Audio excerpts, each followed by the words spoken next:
Alright, very good evening for everyone out here. So, it is one day before the start of the next Summer Duel survival season, so I felt like, perhaps I really need to make a video or some recording of what actually happened in the previous SDS.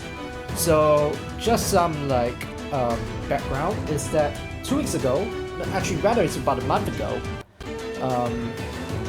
I was not able to run my SDS on stream because I was in Japan at the time.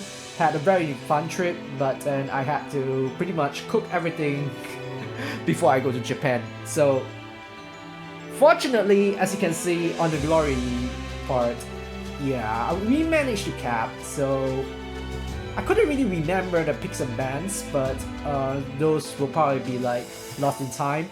But I think in general, I played pretty terribly for the season, and I solely rely on the fact that, these teams are actually pretty good. So that's why we managed to hit cap. So if I remember correctly or so, most of the run actually relies on this particular team, Team 4. So Team 4 uses Nearest Burn comp, which I think moving forward is slightly going to be much more common than before. So due to the incoming threats from the likes of Emblem America and Young Camilla. So because of that, it's very likely that Nearest is likely going to make a slight comeback. That's like one of my predictions here. But yeah, I don't think the other teams are not too bad either. Team 2 is probably my weakest team, which some people just left it open. So alright, so this team might not look scary, but keep in mind that erosion season is on, and all these 4 teams, right, they were using erosion. So because of that, far saves are no longer as prevalent as before, and that is why we, stuck to the whole 6 range mantra. Bernie is not exactly a 6 range unit, but because of the vantage effect, it allows her to effectively move into the enemy lines without getting too annoyed right there. And then team 3 is just a typical Yunaka comp with Loki here, and then team 1 is Sakura comp. And that season, if I remember correctly, for the previous Summer Duels S season, there were some people who used OG Sakura as because the art looks kind of similar. It's kind of funny, but yeah, this team 1 I managed to actually play it once. So lucky for us, we managed to get to use almost every single team, if I remember correctly. So I'm just going to show one of each replay so that we can get a rough feeling, right, of how each team actually works. So we'll start with team 1 because I only get to use this team exactly once. But yeah, it's I think it's if I remember, this particular match is a stomp, if I remember correctly. So everything hinges on the opener, right? So what happened is that I do have a Fjorm that the reason why I use Fjorm is because it was erosion season, and erosion season, more traditional saves are just not as good. So having an additional form of defensive utility is very, very helpful, and Fjorm provides that with the ice terrain on the button, and I use that a whole lot in conjunction with the ice lock.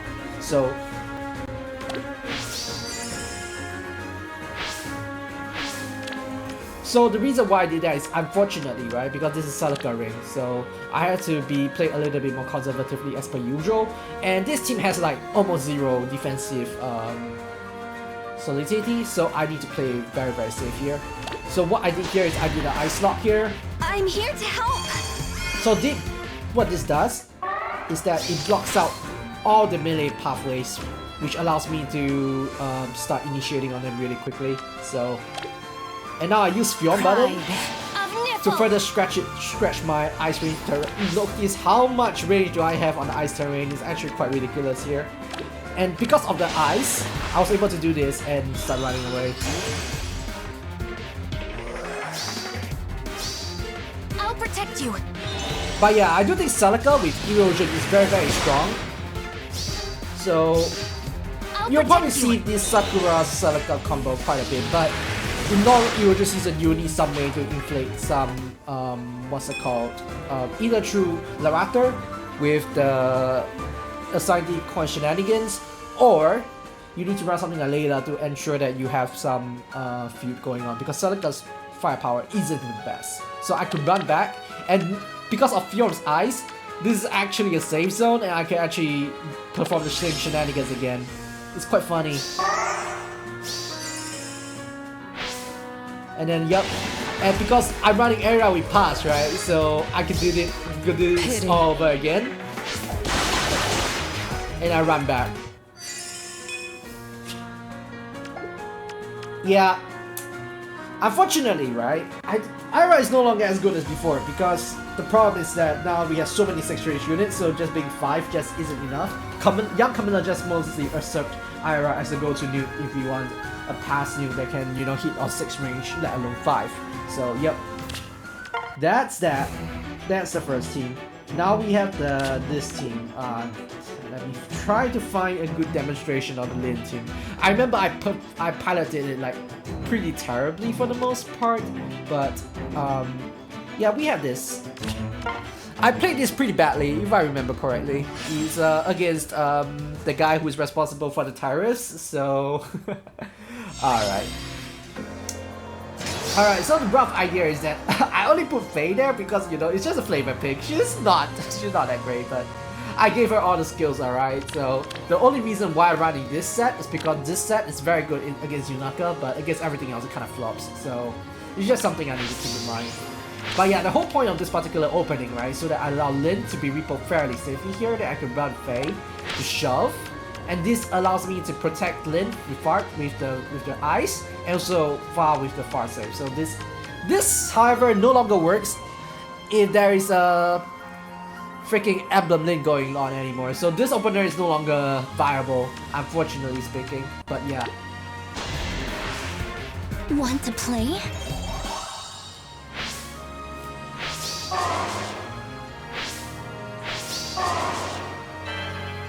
So this guy, props to him, right? Because he understands Lin's range. So I have all this power for myself, so they decided to go all the way to the opposite end. But I played it very, very patiently, right? Astra Storm. So the moment it come in, I immediately capitalize on it. But I decide to trade my Robin for it because I see my Lin as win condition here. And because of that repo, Micaiah is on ice, right? So I can do this in a fairly safe manner. And now Arm is open as well. It's up to me to decide what I want to kill, so I decided to run back this time around, and because the whole point is that I want to get Lin safely, and all their range are melee range units. So because of that, the ice is a fairly safe way to allow Lin to go in. So now I get to snipe again. Emblem, engage! So I would say this team is on his side, right? This team is not the strongest, but it is good enough for what I want to do. So yep, the strat is just keep using Lin to keep using Robin to repo Lin, and then that way to allow me to create some safe zones over here, and then slowly take as many kills as possible. And now because of that, I am now in the point lead instead. So it's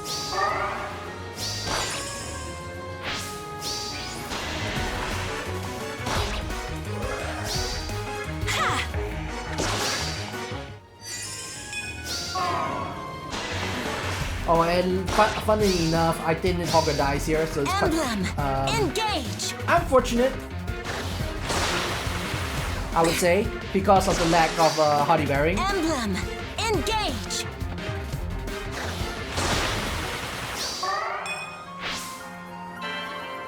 And now because I have he's on turn 5, right? So I just win, pretty much. But yeah, anyway, let's showcase a little bit of the last team on Yunaka. I want to showcase the last team so Because I think it's a really cool team, and I think moving forward it's gonna be a common tag. So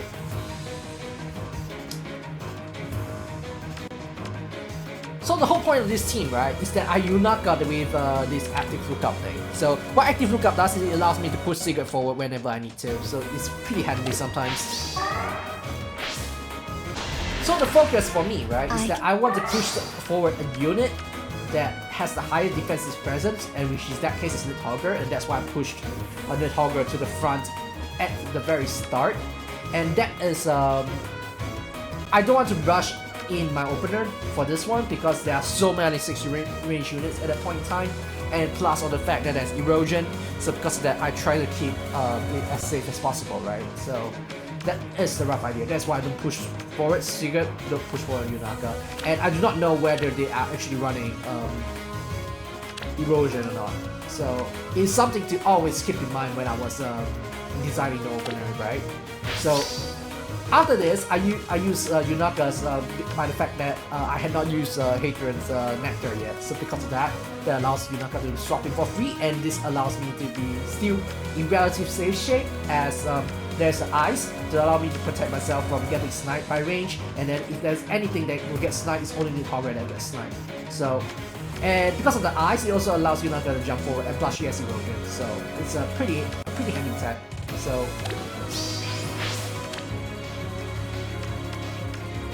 sometimes what I want to do is I want to do a swap, and this will allow me to use active lookout or secret. Sometimes that might actually be the play, but for this particular match, I don't see as a necessity play. Instead, I focus on lining up my Loki to allow the buffs to be gone. So that was the focus for this particular match. So I ended turn early, so that allows me to flip off every single team's buffs.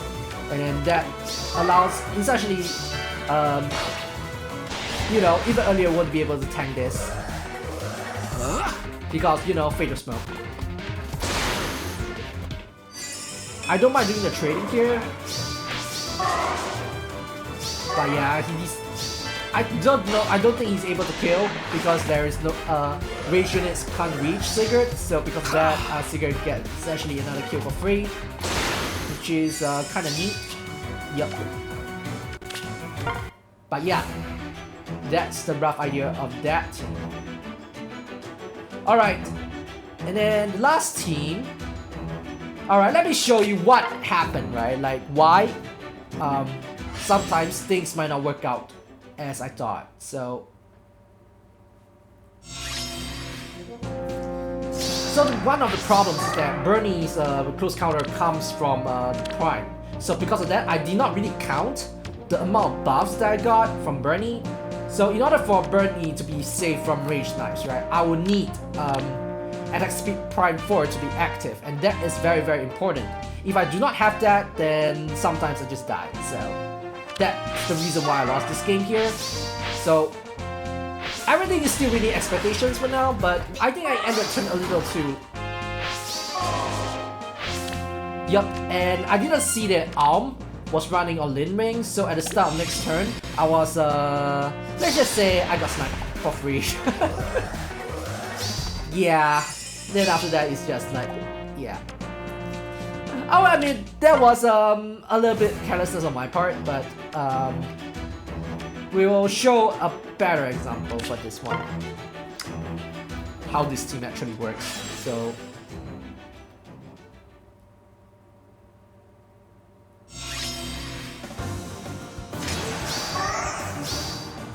So the whole idea, right, is that everyone is like specifically there to tackle against the range units. So that is very important because that allows Rhea to focus on the melee matchups. At that point in time, there was only Sigurd and Chrom as the main range matchups to look out for. That's why we are running Valence Shield over here. But moving forward, I don't know whether that's good or not. I don't really know. But the rest of the teams, even Fa herself, she was running mostly a range set rather than a melee set. That's a rough idea.